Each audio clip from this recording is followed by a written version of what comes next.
Good morning, students. Welcome back to the new session of learning. This is your business studies classes and of class 11, and we are doing chapter number 2. In the last video, we had completed sole proprietorship, its merits, demerits, feature, everything. Okay.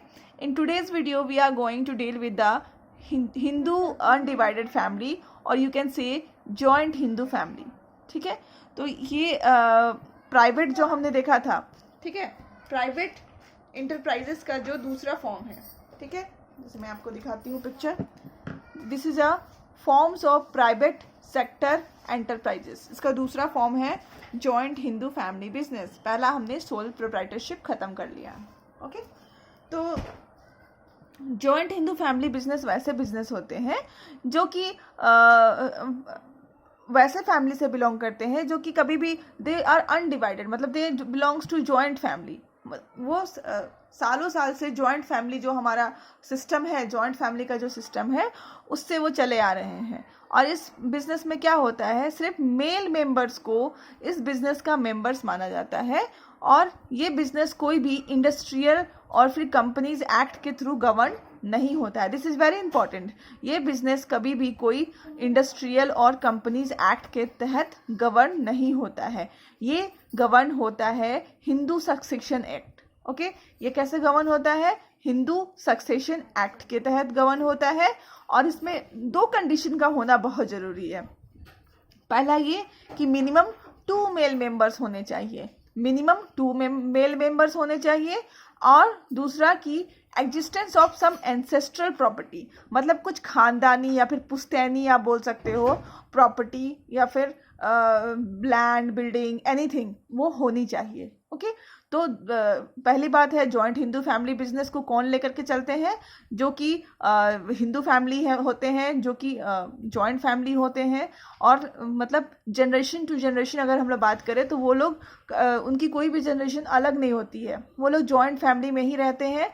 आप ऐसी family serials में भी देखते हैं, like साथ निभाना साथिया में आप देखे होंगे कि लोग जॉइंट फैमिली में रहते हैं और एक ही बिजनेस को रन करते हैं. ठीक है, और वहाँ के जो मेल मेंबर्स होते हैं वो उस बिजनेस के क्या बन जाते हैं, उसके मैनेजमेंट मेल मेंबर्स के हाथ में होती है.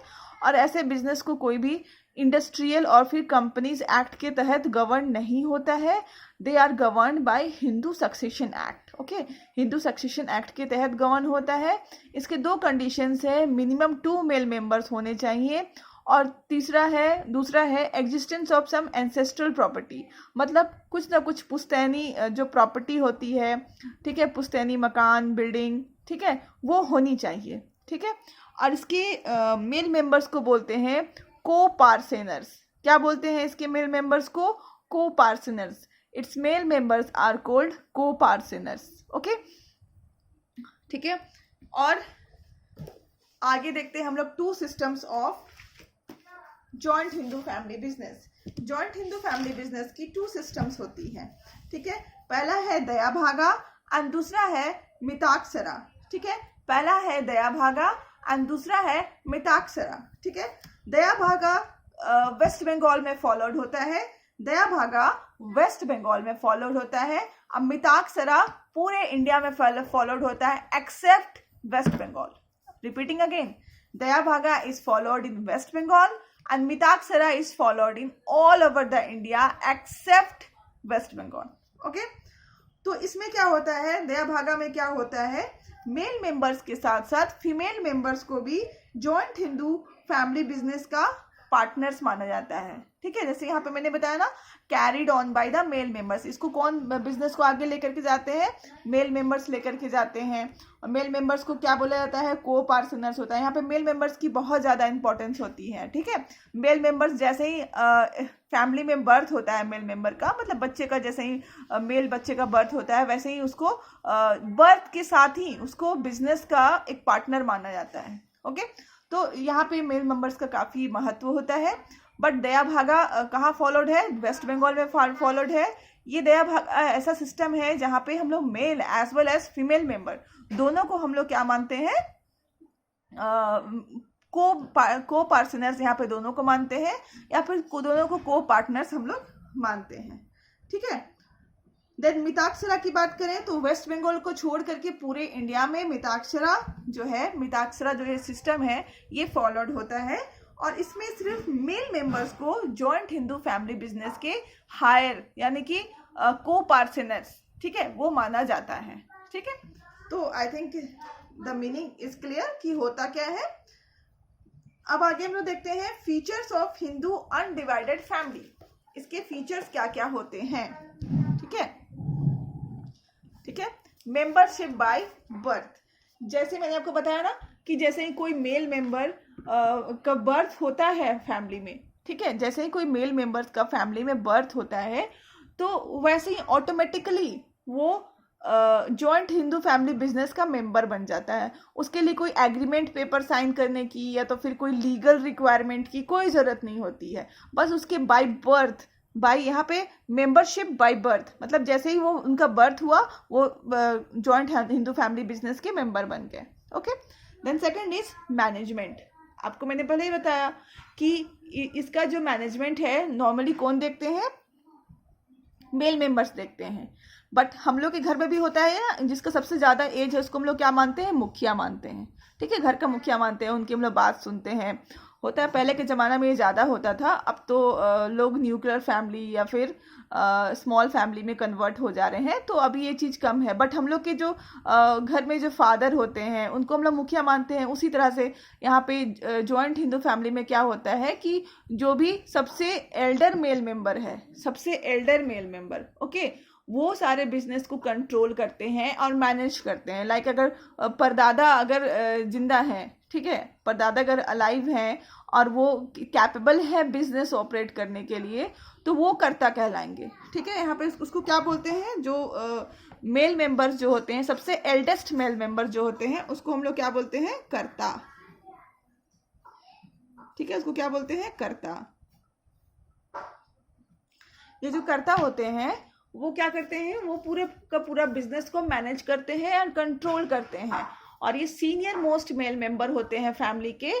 और कर्ता के पास ही सिर्फ लीगल राइट होता है to enter into the contract with the outsiders. मतलब अगर अपने बिजनेस से रिलेटेड कोई कॉन्ट्रैक्ट साइन करना है कि आप किसी दूसरे से ये सामान खरीदने वाले हैं या फिर अपने प्रोजेक्ट किसी के साथ शेयर करने वाले हैं, तो आप एक प्रोजेक्ट डॉक्यूमेंट तो साइन करोगे। ठीक है, तो ये साइन करने का जो अधिकार होता है, राइट होता है, एक लीगल राइट होता है, वो सिर्फ कर्ता के पास होता है। जब भी only the karta has legal right to enter into the contract with outsiders. Outsiders से जितने भी कॉन्ट्रैक्ट जो एंटर कर सकता है वो is the only person who enters into the contract, that is karta. Okay, उसी के पास एक लीगल राइट होता है। He only takes all the decisions of the business. और जितने भी मेजर डिसीजंस होते हैं वो कौन लेता है, कर्ता लेता है major decisions. Okay, other members have no right to take decisions in the management of joint Hindu family business. और बाकी जितने भी मेंबर्स होते हैं उनको कोई राइट नहीं है कि वो डिसीजंस ले, बस वो लोग मैनेजमेंट एंड कंट्रोल में हेल्प करते हैं कर्ता की। Okay, then third is number of members. ठीक है, नंबर्स ऑफ मेंबर्स की बात करें तो मिनिमम 2 नंबर्स होने चाहिए और मैक्सिमम में कोई लिमिट नहीं है। जितने मेल मेंबर्स फैमिली में आते जाएंगे वो ऐड होते हुए चले जाएंगे। Okay, then next is liability. Okay, liability तो कर्ता, जो यहाँ पे हम कर्ता के व्यू पॉइंट से बात करेंगे। ठीक है, तो द लायबिलिटी ऑफ कर्ता इज अनलिमिटेड। ठीक है, कर्ता की जो लायबिलिटी है वो अनलिमिटेड है। अनलिमिटेड लायबिलिटी का मतलब ये होता है कि अगर आपके पास, आपने कहीं से लोन ले लिया है और आपके पास अगर पैसे कम हैं तो आप क्या करोगे, अपनी सारी पर्सनल प्रॉपर्टी बेच करके उस लोन को भरोगे। Okay, this is called unlimited liability. जो कर्ता होते हैं उसकी अनलिमिटेड लायबिलिटी होती है और बाकी जितने भी मेल मेंबर्स होते हैं उसकी लिमिटेड लायबिलिटी होती है। मतलब उन्होंने जितना कैपिटल लगाया हुआ है बिजनेस में बस उसके लिए वो लोग रिस्पॉन्सिबल होते हैं, बट जो कर्ता होते हैं दे हैव अनलिमिटेड लायबिलिटी। ठीक है, तो ये चीजें थी। Family business is limited up to their shares. यहाँ पे मतलब फैमिली बिजनेस है इनका और वहाँ पे उनका हर एक का शेयर बांटा हुआ है। ठीक है, कि ये मान लो इस पर्सन का 2% शेयर है, इस पर्सन का 1% शेयर है, तो जो बाकी जो मेल मेंबर्स है उनका जो शेयर्स बिजनेस में लगा हुआ है बस उनकी लायबिलिटी वहीं तक है। बट जो कर्ता जो है उनकी अनलिमिटेड लाइबिलिटी है, उनके जितने भी पर्सनल एसेट्स अगर उन्होंने खरीद के रखा हुआ है तो डेब्ट्स, जो बिजनेस के जो डेब्ट्स होते हैं, मतलब जो कर्ज होता है, उसको चुकाने के लिए वो अपने सारे पैसे को मतलब पर्सनल प्रॉपर्टी को सेल करके पैसा उसको लेकर के आना पड़ेगा। ठीक है, नेक्स्ट है हमारा fifth, that is minor members. Okay, minor उसको बोलते हैं कि जिसका एज 18 ईयर्स से नीचे हो, उसको क्या बोलते हैं, माइनर मेंबर्स बोलते हैं। ठीक है, in a joint Hindu family business a child becomes a member of a business by birth. ठीक है, मतलब कोई भी बच्चा जैसे ही वो उसका बर्थ होता है वो मेंबर बन जाता है। इसका मतलब क्या है कि माइनर जो होते हैं वो भी इस बिजनेस का मेंबर बन सकते हैं। ठीक है, और वहाँ पे कोई भी रिस्ट्रिक्शंस नहीं है for minor to become a member of a business. ठीक है, नेक्स्ट है हमारा राइट्स। ये देखिए हमारे और 3 बचे हुए हैं। 6 नंबर इज राइट। ओके, अगर हम राइट की बात करें तो all the members of joint Hindu family business have the right to inspect the accounts. इसका मतलब होता है कि जितने भी मेंबर्स हैं जॉइंट हिंदू फैमिली बिजनेस में, सबके पास राइट है कि वो books of accounts, that is accountancy, या तो फिर जो भी बुक्स एट द एंड में प्रिपेयर्ड होती है ना, P&L account, trading account, balance sheet, वो सारे को वो लोग इंस्पेक्ट कर सकते हैं, देख सकते हैं। ठीक है, मैच कर सकते हैं। तो सारे मेंबर्स के पास राइट होती है that they can inspect the books of accounts. ठीक है, और इसके साथ साथ वो सारे मेंबर्स अगर वो लोग अलग होना चाहते हैं तो अपना जो शेयर है उसके लिए भी क्लेम कर सकते हैं। मतलब जो भी उनका शेयर होगा 1%, 2%, 50%, एनीथिंग, तो वो अगर उस बिजनेस से अलग होना चाहते हैं, अगर पार्टीशन लेना चाहते हैं, या फिर बोल सकते हो at the time of partition, तो they can claim for their share, मतलब वो अपना शेयर ले सकते हैं। अब बात करते हैं रजिस्ट्रेशन की। तो it is not compulsory for the joint Hindu family business to get registered. ये कहीं नहीं बोला गया है कि उनको रजिस्टर कराना जरूरी है, वो उनको रजिस्ट्रेशन की कोई ज़रूरी नहीं है। बस उनको क्या है कि वो कौन से लॉ से गवर्न होगा, जॉइंट हिंदू लॉ एक्ट या फिर हिंदू सक्सेशन एक्ट, जो मैंने स्टार्टिंग में कहा कि वो ये जो एक्ट है उसी से सारे उनके जो रूल्स रेगुलेशन है उसी से ये एक्ट बिजनेस वो लोग गवर्न करेंगे। ठीक है, देन लास्ट इज परपेचुअलिटी। इसका मतलब होता है कंटिन्यूटी। तो कंटिन्यूटी में अगर हम बात करें तो अगर कर्ता का डेथ हो जाता है तो भी जो बिजनेस है वो कंटिन्यू रहेगा। ठीक है, यहाँ पे क्या है कि अगर karta dies then also the business continues, और उसके बाद जो सबसे कर्ता के बाद जो सबसे सीनियर मेल मेंबर होंगे, लाइक परदादा के बाद कौन होगा, दादा होगा। ओके, तो ऑटोमेटिकली वो कर्ता बन जाएंगे।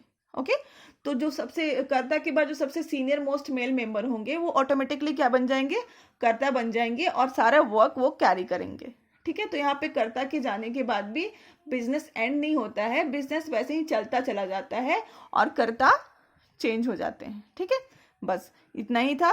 बट अभी आपको क्या है, एक ये देखना है नोट, यहाँ पे नोट आपको दिया हुआ है बुक्स में, इसमें है gender equality in joint Hindu family business. देखिए हम लोग अभी तक पढ़े कि दया भागा, बस जेंडर इक्वालिटी कहाँ देखने को मिला, वेस्ट बंगाल में। बाकी जेंडर मतलब होता है कि लड़का लड़की में भेदभाव। ठीक है, तो जेंडर इक्वालिटी हमें सिर्फ कहाँ देखने को मिला, वेस्ट बंगाल में, क्योंकि वहाँ पे कौन सा दया भागा सिस्टम यूज हो रहा था।